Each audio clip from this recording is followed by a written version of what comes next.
This is where I'd like to discuss universal basic income. Put simply, a universal basic income is a regular and continuous payment given to all individuals in society to support them through financial difficulty. A basic income will empower individuals in the beauty industry, and if substantial enough,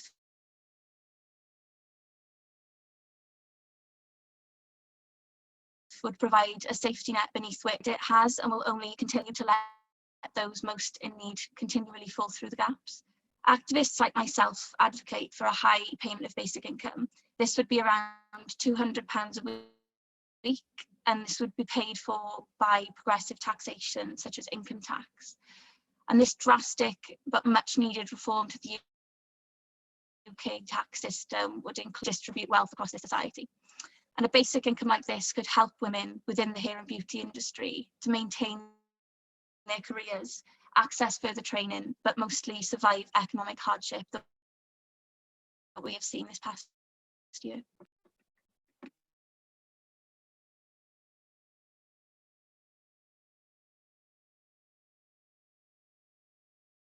I think you need to Sorry, I was muted.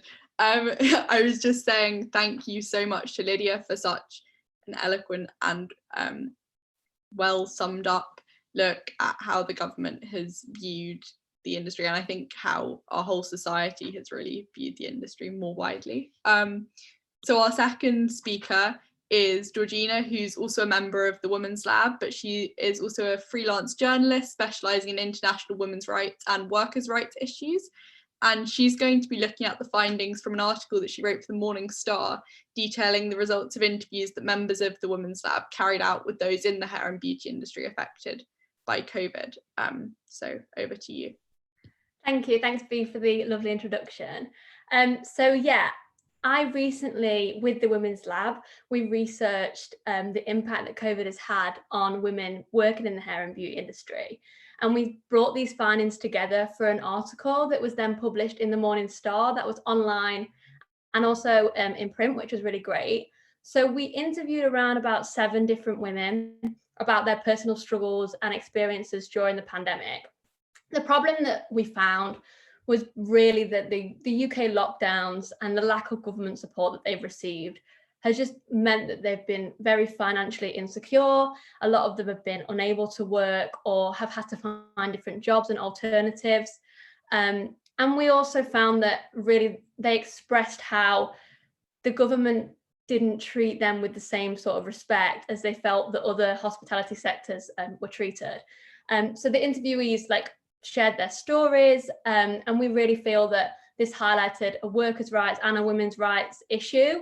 As Lydia mentioned, many women are, like many of the people working in this industry, are women. It's a female-dominated industry, and I found a poll that was done by the National Hair and Beauty Federation in 2017, so it's kind of recent, which was that 83% of workers in the hair industry are women, and then 94% of workers in the beauty industry are women. So it's a huge majority of women. So we spoke to women about this. The 2 main sort of areas that I felt came up in the interviews were this massive lack of government support.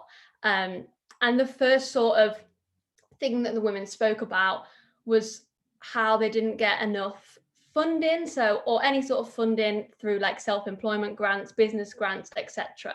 So one of the things that the government were offering in the first lockdown was business grants, which seems to prioritize the people at the top, and the owners and the salon owners. And even these business grants were very small. It was £10,000 that was offered, and that was conditional based on if you'd paid your business rate. So that didn't even mean that everyone received it. And a lot of these women fell short if their salons had just been opened recently and they weren't able to pay these business rates. However, the businesses were kind of covered for there, even if marginally. But actually the workers' wages and the wages of the individuals weren't really seen as important as the businesses. So for example, there's two different sort of workers in this industry. You've got self-employed people, and some of the women that we spoke to were eligible for the grants, the self-employment grants. They were able to receive a little bit of money there. However, lots of women kind of fell through the cracks, particularly some of the younger women that we'd spoken to who hadn't been working in this industry or hadn't been self-employed for a long time, found that they didn't have self-employment self-assessment tax from the last sort of 2 years, which means that they were then ineligible and unable to get any of these grants, which was really disappointing, and also meant that then they were completely left without money, unemployed, a lot of them still trying to fund their businesses. Other sorts of employees, so those that are maybe working under salons, some were furloughed. However, a lot of them were unable to be paid a big, even a portion of their wages. A lot of them were paid no more than 60% of their furlough pay. And that was partially because the salon owners that were paying them had such a small business grant and wages themselves from self-employment grants that they didn't have enough to give out to their staff. So in that sort of financial aspect, a lot of these women were really, really affected by that, weren't getting the wages that they deserved or weren't really getting supported by the government. The second issue that came up, which Lydia sort of mentioned, was the facial treatments. And this kind of just shows the government's ignorance, especially this male-dominated government that kind of looks down on women's work and devalues women's work. So this was really a big injustice to women in the beauty industry, more than the hair industry. So I think it was around July the 4th when the hair salons and barbers were able to open, but beauty salons will remain closed. And then after a government review, I think it was the 13th of July that beauty salons were able to open. However, the government banned any sort of facial treatments, and there were restrictions on the kind of treatments that could be offered. Some of the women that we spoke to in the interviews mentioned that they weren't actually aware of this until a couple of hours or 24 hours before. So they went ahead thinking that they were going to be opening their salons, being able to offer all these different treatments, and had booked different clients in, and then had to cancel all of that, a day before, a couple of days before. So I think two of the things that sort of came up was firstly how the government banning these practices actually showed a lack of understanding of the safety measures that these women had put in place. So the PPE that they had paid and bought out of their own money to practice these facial treatments. And also sort of the operations of the beauty industry. Like Lydia mentioned, beard trimming was allowed to continue at this time, which you can't wear a mask for.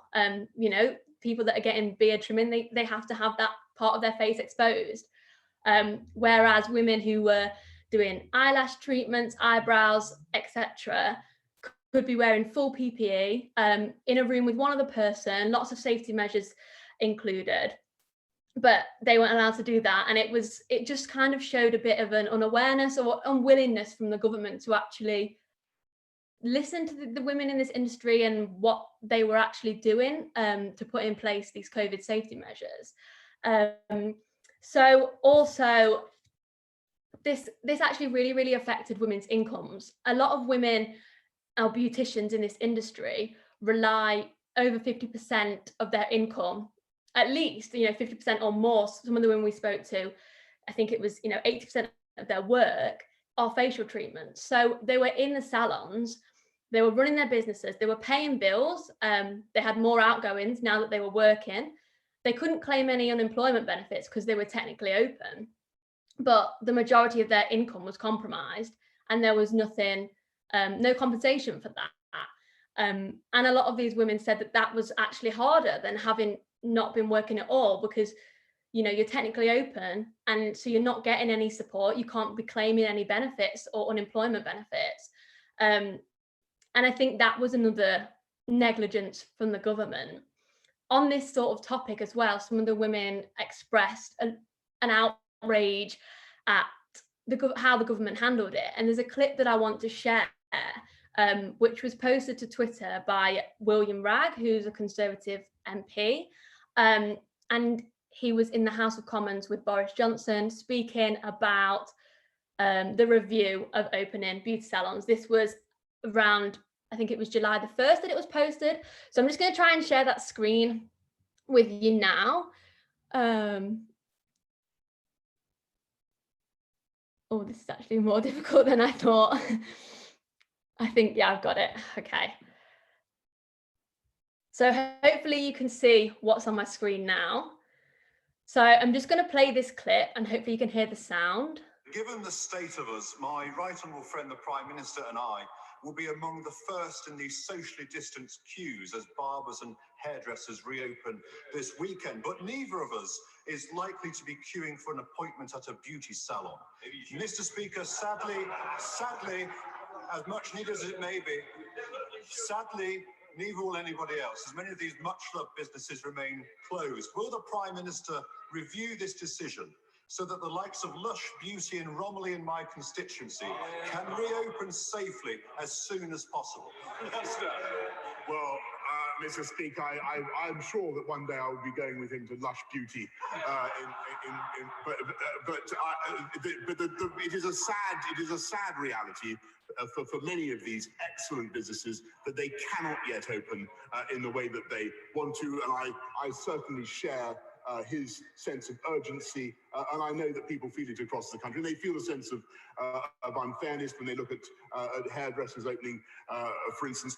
I just must repeat to the House the need to strike the balance that we've described, that I believe is understood by the party opposite, and the need also to open up in a way that is COVID secure. As soon as we can do that, as soon as we're sure, Mr. Speaker, that nail bars, that beauty salons can open in a way that is COVID secure, we will do so.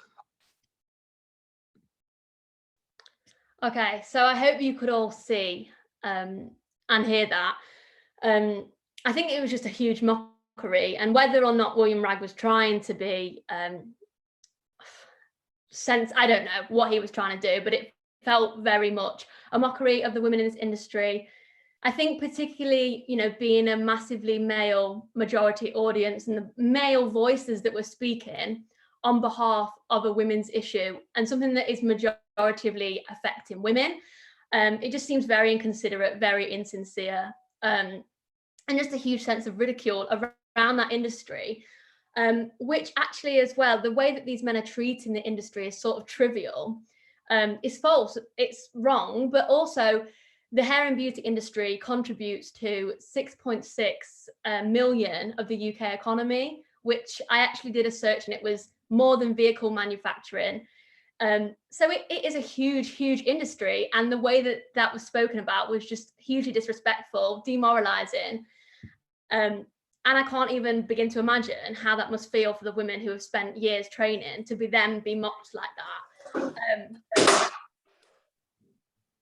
Yeah, are you okay, Helen? You can jump in if that's okay, if you want. Okay, it's not 6 million, it's 6 billion. 6 billion. Sorry, that was right. Yes, sorry, I'd written that down and I just said that wrong. Yeah, billion. So more than I'd actually let on there as well.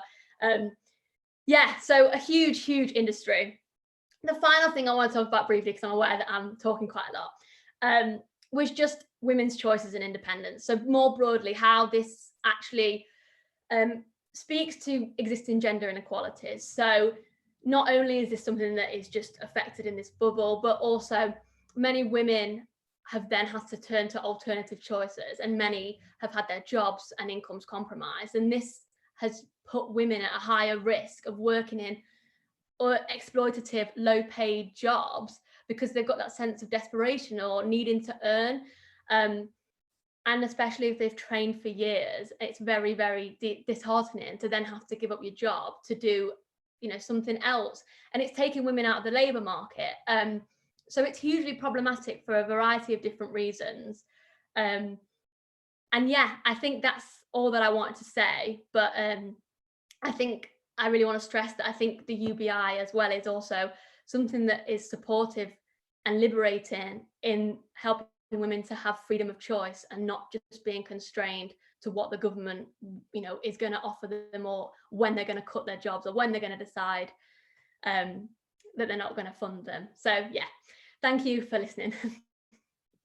Well, thank you so much for that. I mean, the range of things covered there was brilliant, but I think as well, just the personal stories that you managed to get across and how this has impacted, at the root of it, it's impacted individuals. And I think that's always been something that we've really wanted to stress with the Women's Lab and with the Lab Network in particular, is how individuals are affected and how a UBI could help individuals. And so, yes, thank you for that look at how it's really disproportionately affected women. And I think that clip is, yeah, as you said, whether or not intentionally, the kind of mocking and the patronising tone that comes across in it is really upsetting to see.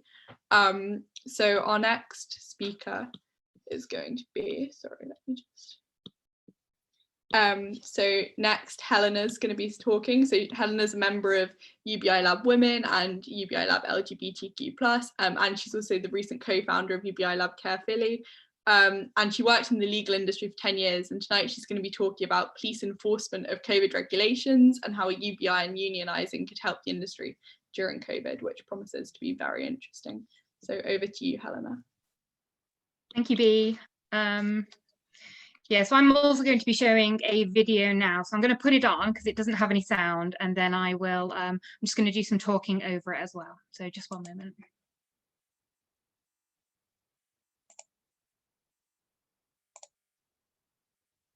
Okay, so I hope you can all see that. Make it bigger. This is a video from Sky News, seen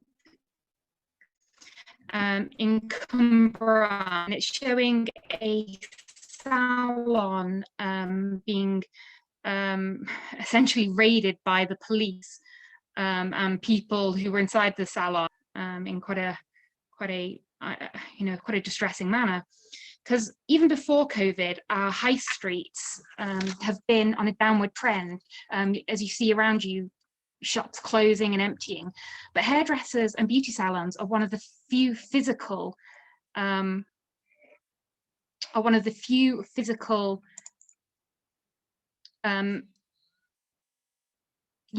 presences that you can't move online.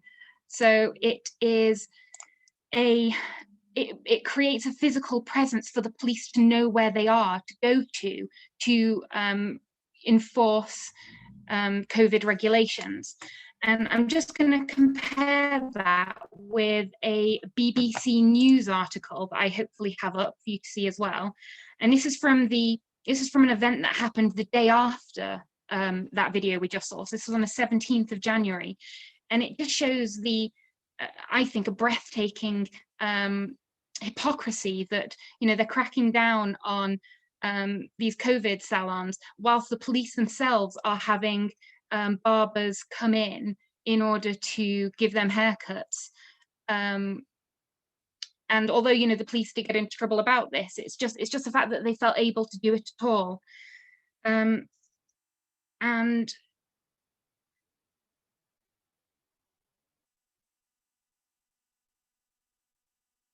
also, we've talked about how salons have been, and come back to the screen now. End the share. I'm so sorry, I'm not quite sure how to end this share. Brilliant, thank you. And we've talked about how salons have been affected because they are, by their very nature, small businesses generally.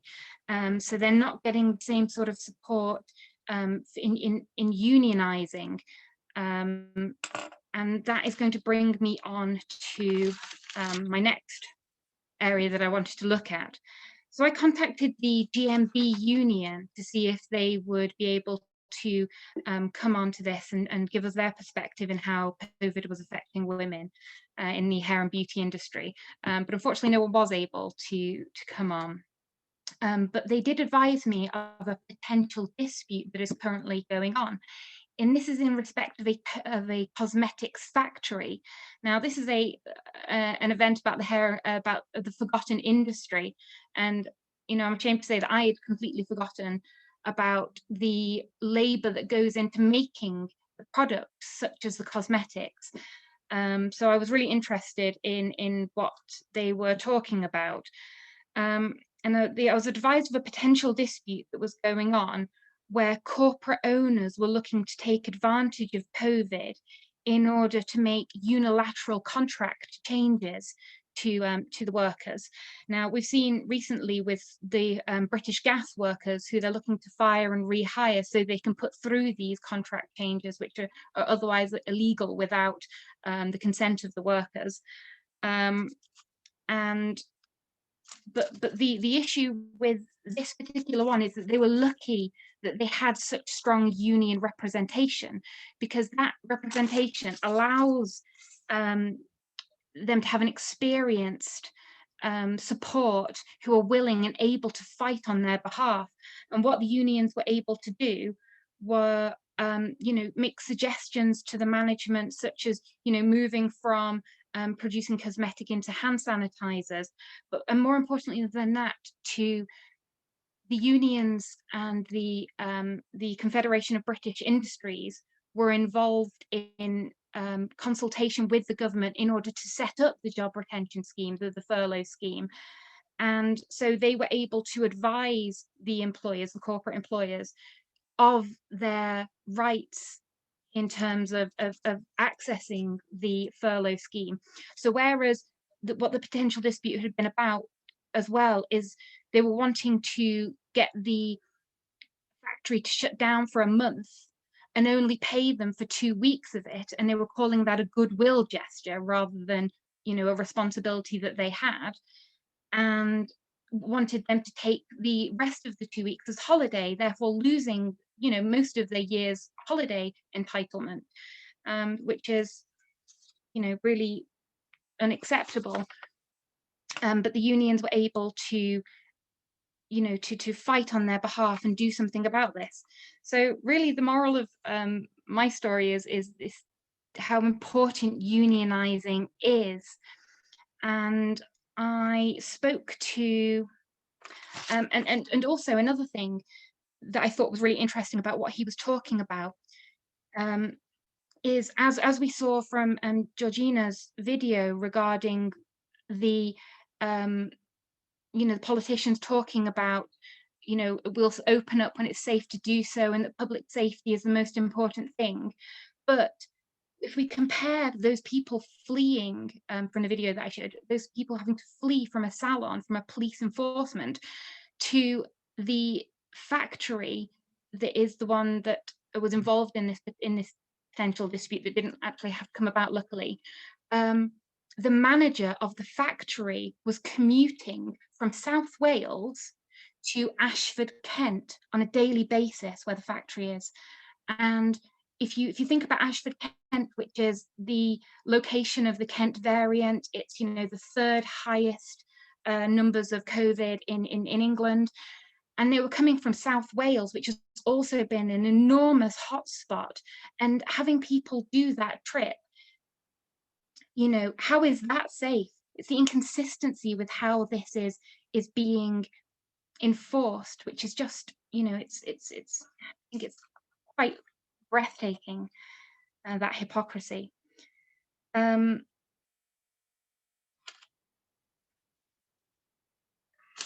I've talked about this need to have a strong union, and I spoke to the GMB rep, Mr. Macklin, and I asked him about what he thought as a trade unionist about a universal basic income and how that might help the industry of hair and beauty. And he started talking about the need for a real wake-up call in this country, because, and he was saying, we're at the mercy of these big news organizations, both print and media, and they all have their money offshore, protected, and but they managed to flood our news, print and broadcast with their messages of anti-immigration, and Brexit were the things that he was raising.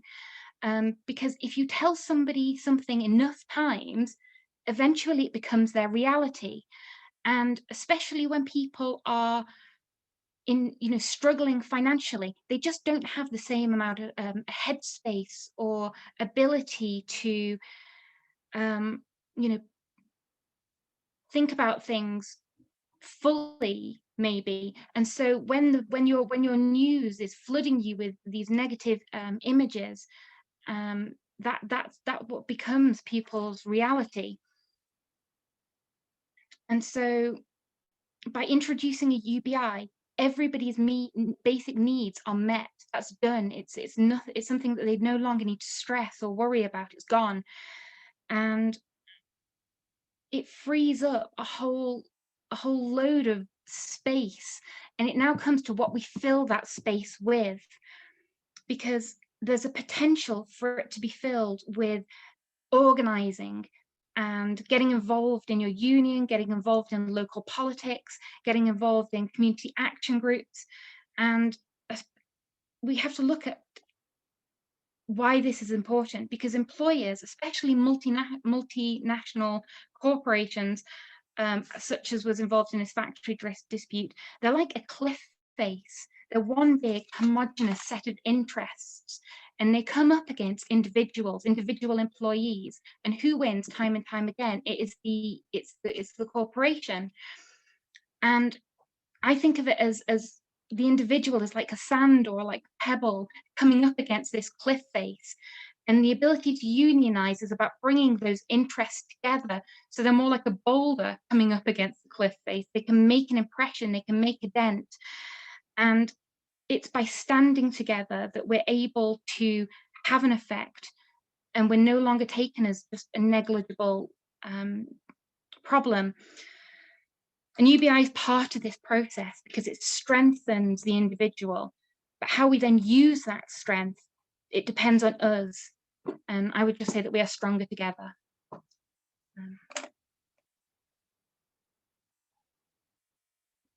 Thank you so much for that, Helena. I think it was great to see. I mean, firstly, obviously, to look more into the massive inconsistency that we've seen, that Georgina and Lydia touched upon before, but to look in more depth at some of the legal discrepancies as well.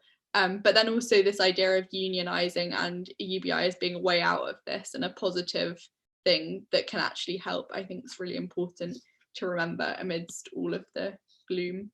So now finally we're going to be hearing from Hellen. So we're very lucky to have Hellen here tonight because she is the founder of the Save Our Salons campaign, and she's also a trustee and director of the Hair and Beauty charity, which I know she's going to talk a bit about. And she's going to be discussing her first-hand experience with the effects of COVID on the hair and beauty industry. So over to you, Hellen. Thank you. I'm also Vice President of the British Association of Women Entrepreneurs, so that's something that's very close to my heart. There's a lot that we need to understand about the sector because it's not a simple sector to understand. So first of all, we are unregulated. Anyone can open a hair and beauty salon in the UK without any qualifications whatsoever. So all the time we're unregulated, it's very hard to do all these wonderful things that you want to do. The other problem we have, and I've been in the sector since I was nearly 40 years, and I'm very much grassroots. I'm an employer, I'm paying VAT, I have 100 people on my payroll. The other problem that we have is we are very diverse, and this is probably the reason, sorry, notifications coming up on my, oh, blimey.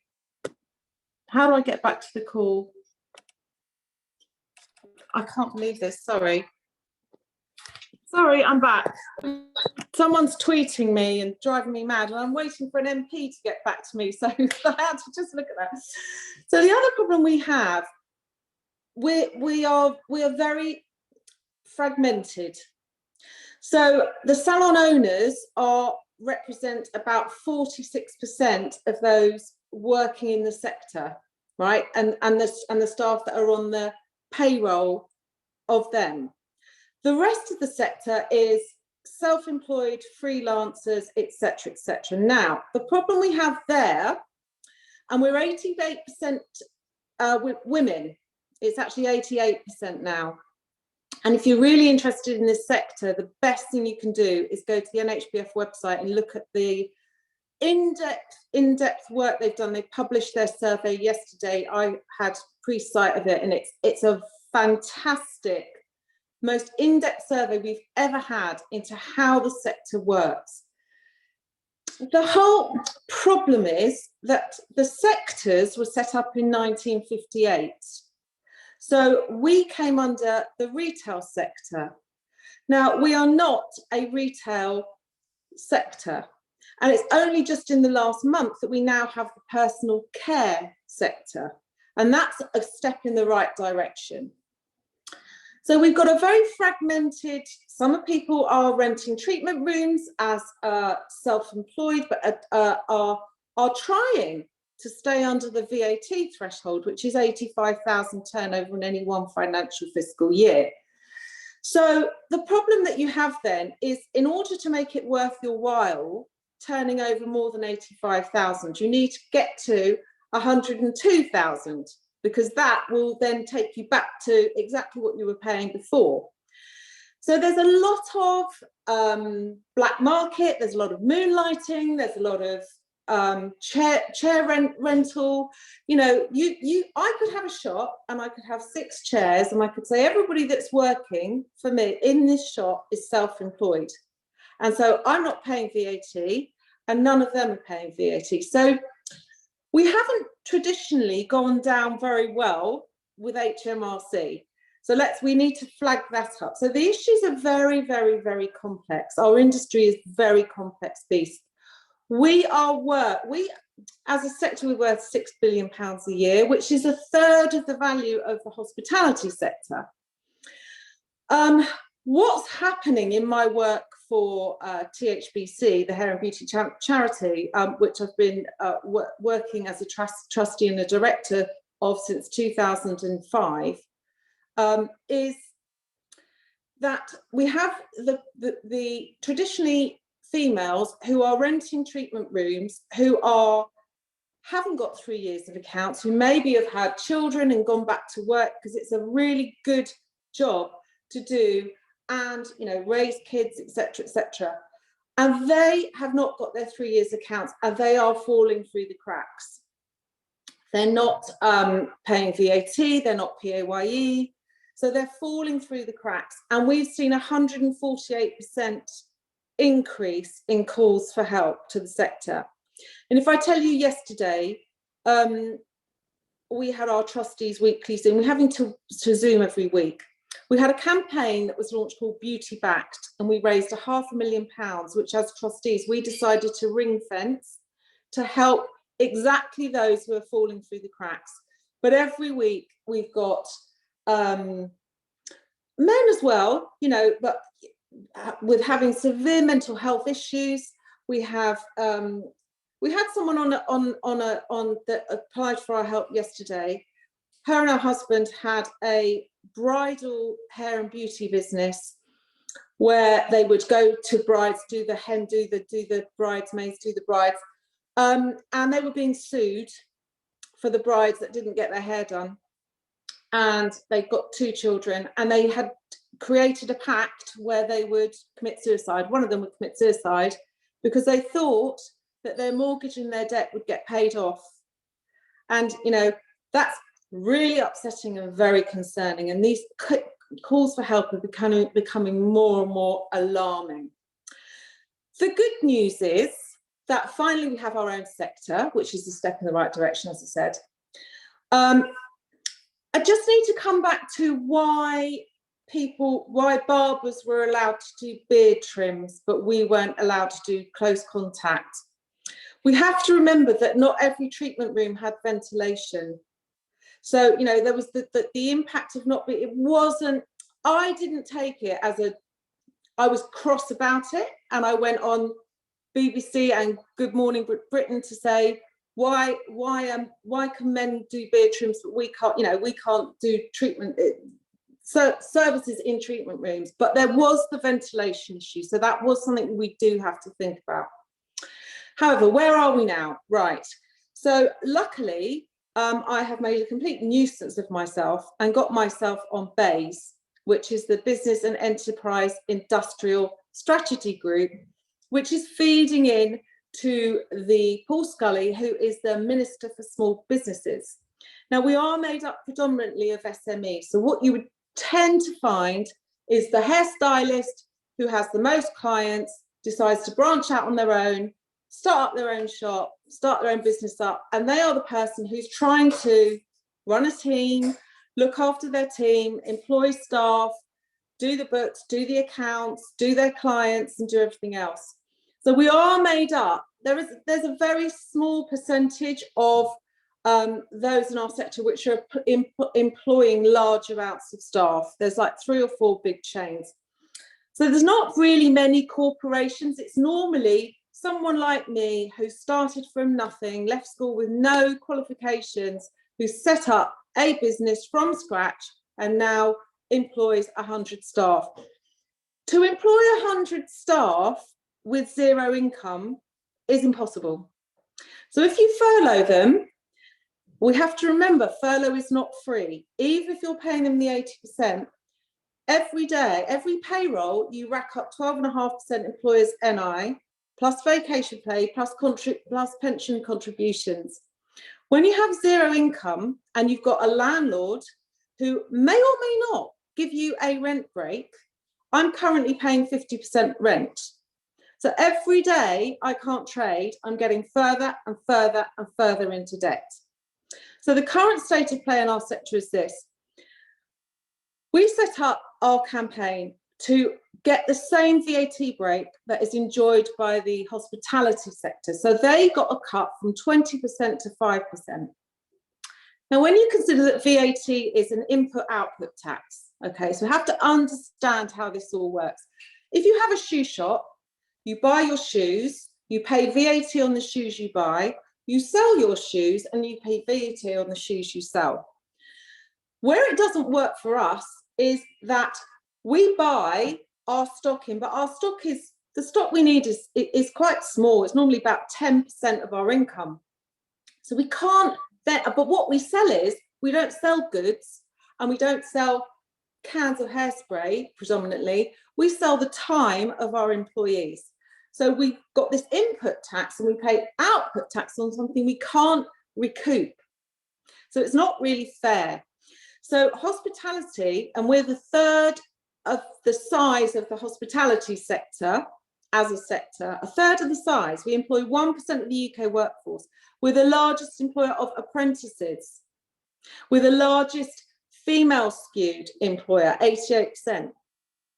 So we just want the playing field to be fair. When we open our doors again, we want to be paying only 5%, because the 15p in the pound that we save will save jobs. If we don't get it, not only will we lose jobs, we've done some stats from those that have been in touch with their MPs to campaign for this 5%. And worryingly, 90% have said they will not recruit any apprentices in the foreseeable future, which will result in a shortage of skills in 5 years' time, in the long term. But more frighteningly, 68% say they've seriously considered closing their doors. So the owners of someone like me who's got the keys in their hand is actually employing half of the workforce of the sector. So if you don't help us out as individual SMEs, we will not survive. We will fold, and those jobs will be lost. We will not get those jobs back again. Now, added to all that, what we have to remember, because we don't live in an ideal world, the customer behaviour has completely changed. So we reopened our doors July the 4th, you're quite right. And yes, fantastic. Everyone had waiting lists, but remember, we had to socially distance, so we couldn't fit as many staff back into the business in because we couldn't actually have the bodies on site. We couldn't fit as many customers in. But alarmingly, once all the customers had come back, the businesses went to spiral. So the UK hair and beauty industry, and the NHBF stats that were published yesterday morning are absolutely up to date and correct, is 30% down on its turnover from last year. Well, no business can survive that. No business can survive that. So if we don't get this VAT cut of 15p in the pound, all that will do is help to absorb some of the debt we've all racked up on lockdown. And even if we've been paying no rent, to furlough teams costs money every month. And that money is coming from zero income. So hospitality can do retail, they can do takeaway. Retail can sell online. We can't do a haircut online, and we can't do a leg wax online. If only we could. So we've got zero income coming in, zero, nothing. And every day is a time bomb of more debt. And if I tell you that the largest employer in our sector is thinking now, and they employ over 1,000 people, seriously thinking that it's actually cheaper to go into a CVA, go bankrupt, and maybe think about starting again, shut the sites down, bury the debt they've racked up, forget the rent for the landlord, forget the VAT for the HMRC, forget all the costs and the debt they have, and just start again. Now, I'm an entrepreneur, okay? So that is very, very concerning for me, because our sector is made up of entrepreneurs. They are SMEs that have decided to do their own thing, and good for them. But if we don't get the help and support that we need now, we're in serious trouble as a sector, and our sector will not survive. And it won't survive if the customer behaviour stays as it is now, because we have to remember, with all the will in the world, and it's not the government's fault, but if people are working from home and there's no going out, and there's no need for blow dries, and there's no need for, people have changed the way they use our sector, and that is going to take a hell of a long time to come back again. 30% decrease, we will not get that turnover back overnight. It's going to take a good, well, depends how long the work from home thing goes on. People aren't going out, they don't need to blow dry. They've lived with roots for months and months and months. They've changed their behaviour, and that's not the government's fault. That's just the way things have changed for all of us. So the sector is in crisis.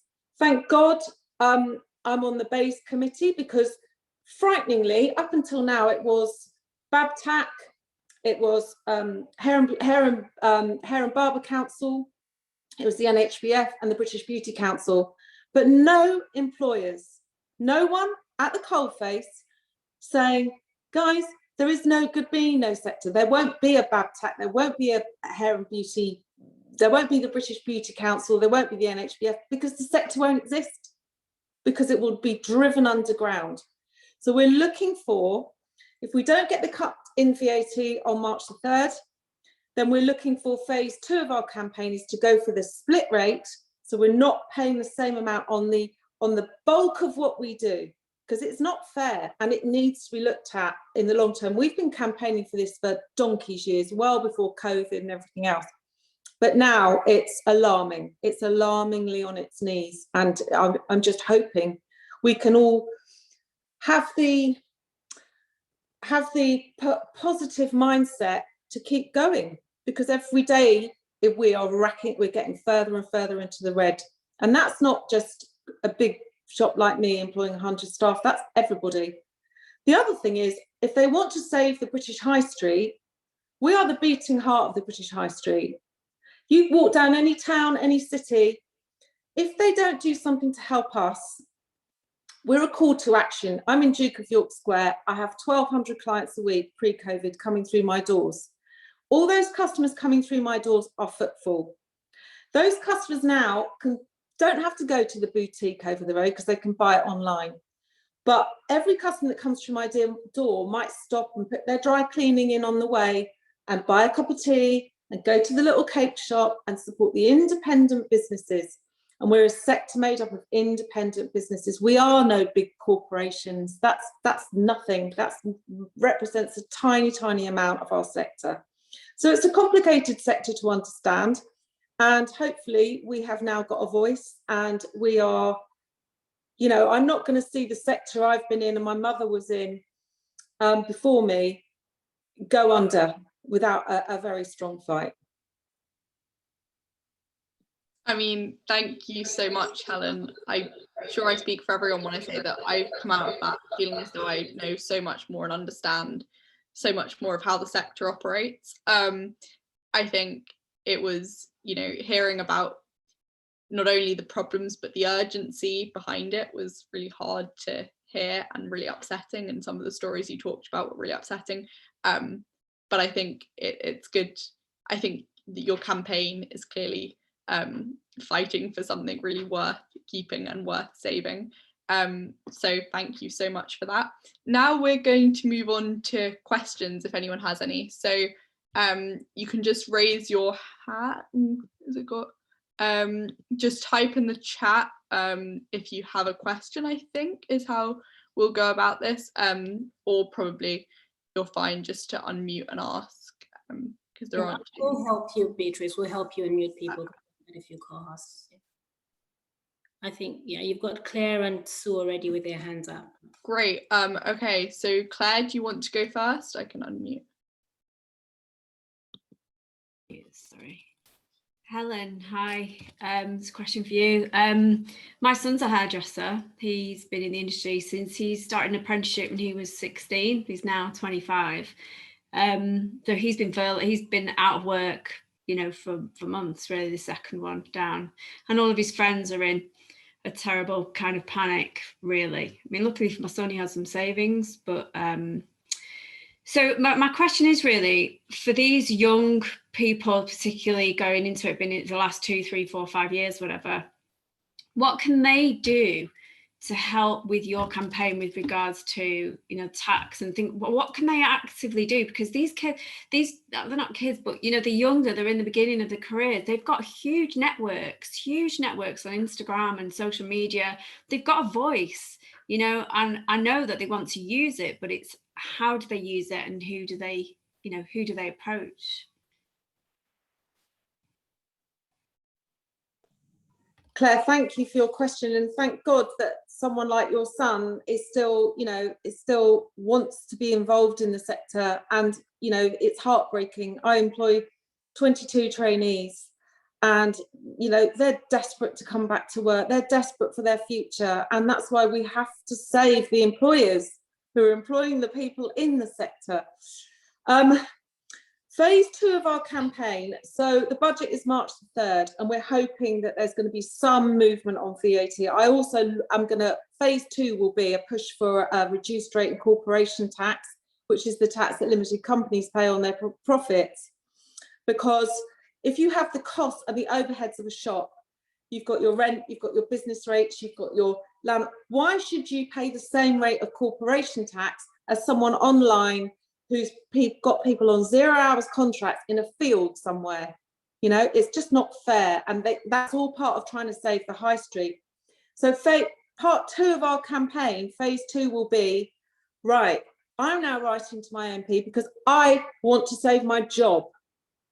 And that's when we're going to ask the people working in the sector right now, guys, whether you're self-employed, paying VAT, not paying VAT, if you're working in the sector in any capacity, whether it's you're in the media, working in the sector, all these spin-off careers that we have around our sector that gets laughed at, you know, all these spin-off careers are vital careers.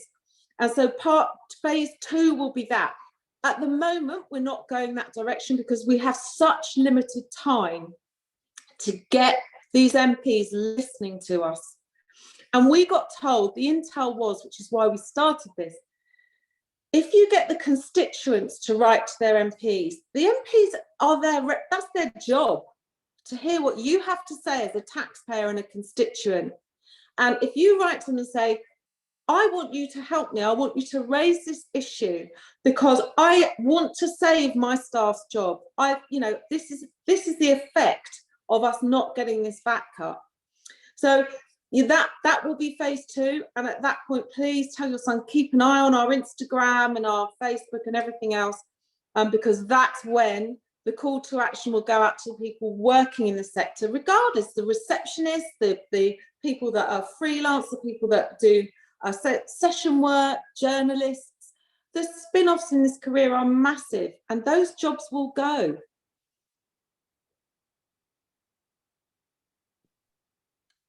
Thank you so much for that, Helen. I'm sure that was really helpful. We'll continue to our next question. Does Sue still have a question?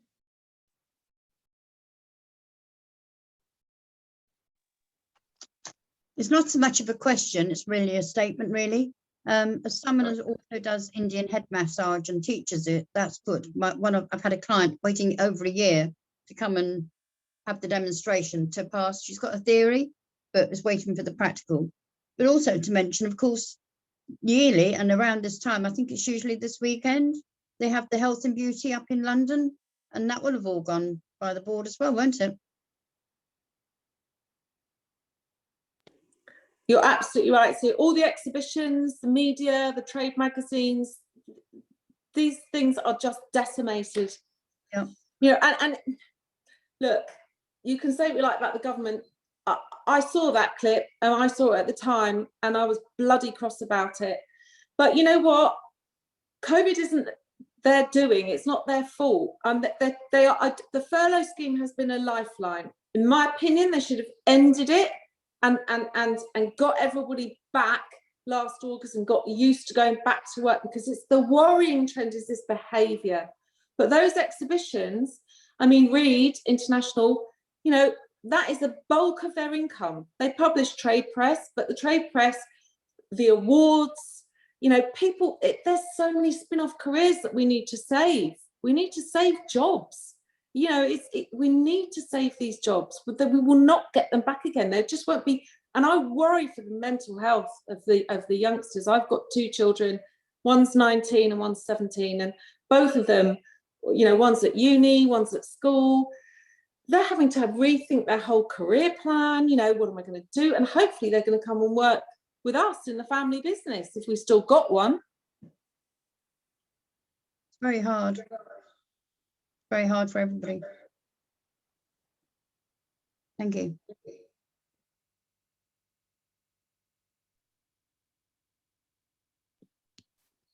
Excellent. Are there any more questions that we can see?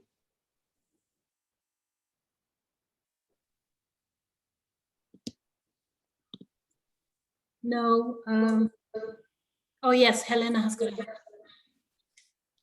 Yeah, I'd like to just sort of put a question sort of, or a comment to Helen.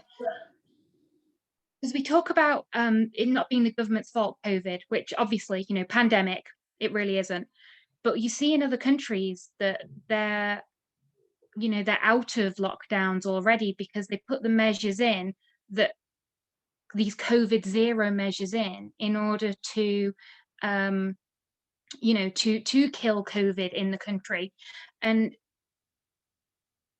you know, with the UBI, it could have been done better, because you know, I mentioned before about this cosmetic factory that was still open, and as somebody traveling, you know, all the way across the country between 2 COVID hotspots, you know, part of that transmission. And do you feel, you know, that with the government, you know, you could have been back up and running by now, we could have been out of these lockdowns, your businesses could have been, you know, you wouldn't have had to have been this a year on still not being able to be part of any, you know, carry on. Myself. No, Helen, it's a good point. And you know what, I think we'll all just look back at this and we'll just dissect it in time to come and see what they got right and what they got wrong. The problem is for us, and this is going to be unpopular, but as an employer, you know, January is traditionally our very, very quiet month anyway. If the business is going to be 30% down and I'm going to open and have to pay overheads, full overheads, because I'm open, but the business is 30% down and I'm still paying 20% back, the math doesn't work. The math just doesn't work. So the trouble is, I think, we are close contact services. There's no getting away from it. You know, it's very hard to socially distance. If you're doing a full head of highlights on someone, you know, and it's, let's not forget as well, it's very hard to wear all that PPE for all those hours every day. It's hard. You know, if you've got to have a visor on, it's sweaty, it's hot, you can't see if you need glasses. It's very hard to work in. It's extremely hard. And it's interesting, you know, we had some clients who were absolutely terrified to come back into the salon. And yet we have so many people in our sector moonlighting who are saying, come and do my hair in the garden, come do, you know, come on. You know, we have to be whiter than white because we're hairdressers to the Duchess of Cambridge and the royal family. So, you know, we can't do any of that, and nor would I, because, you know, I don't believe in it. But there are those people who have now got into the home hairdressing realm. And so as an employer, I'm trying to save jobs, but I don't know if my employees are going to be taking the clients and going to do them at home. So that's why we need some regulation, and we need to abolish the threshold so that everybody, there's no incentive to stay under the threshold. There's no incentive to trouser some cash here and there. You know, we have to start being taken seriously and behaving seriously, because we don't always behave very seriously as a sector. We don't. We moonlight. I don't, but people do. They moonlight, they go into people's gardens in lockdown doing hair. You know, come on. But how do you litigate for that in a sector that's unregulated? I think, as ever, those were some really interesting things. Helena, did you want to say something? I was just going to say thank you. Thank you. You've been wonderful, honestly, Helen. It's amazing. Yeah, I think we all second that. So I think there aren't any more questions at the moment. So if not, I think what we're going to do is close now, but we're going to be sharing some more links in the chat that you can see there. And then just a big thank you to everyone for coming, and obviously to Helen for coming and speaking, to everyone who spoke for their speeches, because it was a really interesting event. I've come away knowing a lot more than I did at the start, and being perhaps more angry about the way things are than I was, but I think that that's probably a good thing if it at least inspires us to do something. So thank you so much to everyone for coming, and it's been, yeah, a really interesting evening, so thank you. And thank you to all our speakers.